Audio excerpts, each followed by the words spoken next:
मुरादाबाद जनपद में समाजवादी पार्टी की सांसद रुचि वीरा जी मेरे साथ बात करने के लिए। सांसद जी, 3 विधेयक लेकर आए जा रहे हैं, उसको लेकर क्या कुछ नजरिया है, क्या कुछ कहेंगी आप? देखिए, सदन में जैसे ही ये विधेयक इंट्रोड्यूस हुआ, सारे विपक्ष ने एकजुट होकर उसका विरोध किया। जो हमारा एक संवैधानिक ढांचा है, इस जो ये विधेयक ला रहे थे, उससे हमारा जो एक मतलब संवैधानिक ढांचा है, उसको कमजोर करने की साजिश है। पहले ही जो तमाम सरकारी एजेंसीज हैं, चाहे वो ईडी हो, सीबीआई हो, तमाम एजेंसीज का बराबर सरकार लोगों पे मतलब दबाव बनाने के लिए उनका प्रयोग या दुरुपयोग बराबर कर रही है। तो ये भी एक मतलब जो एक संवैधानिक पद पे बैठा हुआ व्यक्ति है, उसको इस तरह से हटाया जाना बिल्कुल गैर मुनासिब है, और इस तरह के विधेयक का हम सब लोगों ने विरोध किया है। संसद जी, बात करें, अलीगढ़ का नाम बदलने की चर्चा चल रही है। अलीगढ़ को हरिगढ़ सीएम ने मांग की है, क्या कुछ कहेंगे डिप्टी सीएम के बयान को लेकर? देखिए, बराबर यही चल रहा है कि हर चीज के नाम बदले जा रहे हैं, शहरों के नाम, लोगों के, संस्थानों के नाम। तो कहाँ एक तरफ हम विश्व गुरु बनने की बात कर रहे हैं, कहाँ जीडीपी कहाँ पहुंच गई, बेरोजगारी कहाँ पहुंच गई, ना रोजगार की बात हो रही है, ना किसानों की जो है एमएसपी मिले, ना उसकी बात हो रही है। ये जिस देश में 80 करोड़ से ज्यादा लोगों को, बकौल हमारे माननीय प्रधानमंत्री जी के बयान के मुताबिक, कि हम 80 करोड़ देश के लोगों को राशन दे रहे हैं, तो ये एक तरफ विश्व गुरु बनने की बात है और एक तरफ 80 करोड़ लोगों को राशन देने की नौबत। और जो भी हालात चल रहे हैं, जिस तरह से आज 11 साल से ज्यादा सेंटर में और हमारे प्रदेश में भी, उत्तर प्रदेश में भी मतलब 8-9 साल से भाजपा की सरकार है, और आज भी ये स्थिति है। लोगों के पास रोजगार नहीं है, किसान आत्महत्या करने पे मजबूर हैं, व्यापारी आत्महत्या करने पे मजबूर हैं। तो हम कहाँ विश्व गुरु बनने की बात सोच सकते हैं? विश्व गुरु बनेंगे तब जब सबको साथ लेके चलेंगे, चाहे हमारे देश के मतलब कोई भी समाज के लोग हों, कोई भी धर्म के लोग हों, इनको सबको साथ लेके चलेंगे, तभी विश्व गुरु बनने की परिकल्पना की जा सकती है। बात करें, यूपी में खाद की किल्लत को लेकर लगातार पूरे प्रदेश में हाहाकार मचा हुआ है। कई किसानों के सामने समस्याएं खड़ी हो गई। प्रशासनिक अधिकारियों ने इस मामले का संज्ञान लिया, वहीं सपा राष्ट्रीय अध्यक्ष ने भी इसको लेकर पोस्ट की थी। तो क्या कुछ मानती है, किस तरीके से किसानों की समस्याएं हल होनी चाहिए?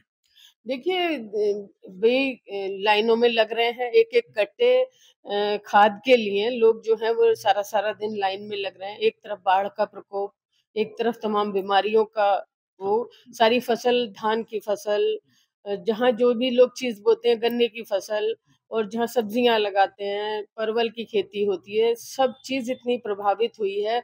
हजारों हजारों बीघा जंगल जो है वो बाढ़ से ग्रसित हो गया, और जिनकी खेती थोड़ी बहुत है वो खाद के लिए लाइनों में लग रहे हैं। तो जो पैसा देकर किसान खाद खरीदना चाहता है, वो तक उपलब्ध नहीं है, और जबरदस्ती उसको कहीं नैनो की बोतल जबरदस्ती उनको खरीदनी पड़ती है। तो ये सब क्या है? ये सरकार की बिल्कुल विफलता है कि किसान जो है वो त्राही त्राही कर रहा है। एक तरफ बाढ़ से जूझ रहा है, एक तरफ उसका न्यूनतम मूल्य उसे नहीं मिल रहा, उसे खाद नहीं मिल रहा, उसे दवाई नहीं मिल रही, अपने पैसे से खरीदना चाहता है, वो नहीं मिल रहा। तो फिर क्या कि एक अन्नदाता हमारे देश का किसान है, जब वही बदहाल होगा तो फिर देश की तरक्की और विश्व गुरु बनने की बात या जीडीपी को तीसरे नंबर पे ले जाने की बात कहाँ से सोची जा सकती है? सीएम योगी का एक बयान और आया है, जिसमें सीएम कहते हैं कि पहले जो है तुम्हारा मुगलों ने देश को लूटा, उसके बाद अंग्रेज आए, उसके बाद कांग्रेस और समाजवादी पार्टी ने देश को लूट रही है। क्या कहेंगी इस पर? भाई, पिछले, जैसे मैंने अभी कहा कि 8 साल से ज्यादा उत्तर प्रदेश में सरकार को हो गए, 11 साल से ज्यादा केंद्र में हो गए। अब ये वही कांग्रेस को रोते रहते हैं, मुगलों को रोते रहते हैं, अंग्रेजों को रोते रहते हैं। भाई ये बताएं कि इन लोगों ने, भारतीय जनता पार्टी ने, एनडीए ने इतने सालों में क्या किया है? वो अपने काम गिनाए, ना कि उनको रोते रहेंगे कि इतने उन्होंने मतलब कांग्रेस ने ये किया, मुगलों ने ये किया, अंग्रेजों ने ये बर्बाद कर दिया, लूट लिया।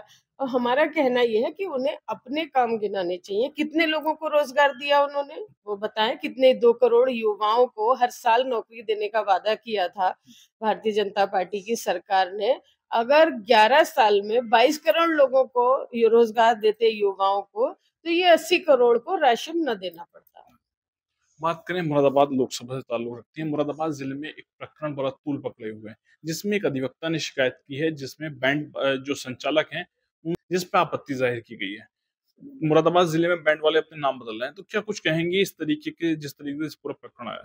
देखिए, ये सब लोगों को विकास की बात ना करें, रोजगार की बात ना करें, भ्रमित करने की बातें हैं। किसी की भी मर्जी है क्या नाम रखे अपनी संस्था का, अपने कॉलेज का, अपने बैंड का, कुछ भी नाम रख सकते हैं। अब हमारे मुल्क के बहुत बड़े एक एक्टर हुए, उन थे वो यूसुफ अली नाम था उनका, और ताउम्र उन्हें दिलीप कुमार के नाम से जाना गया।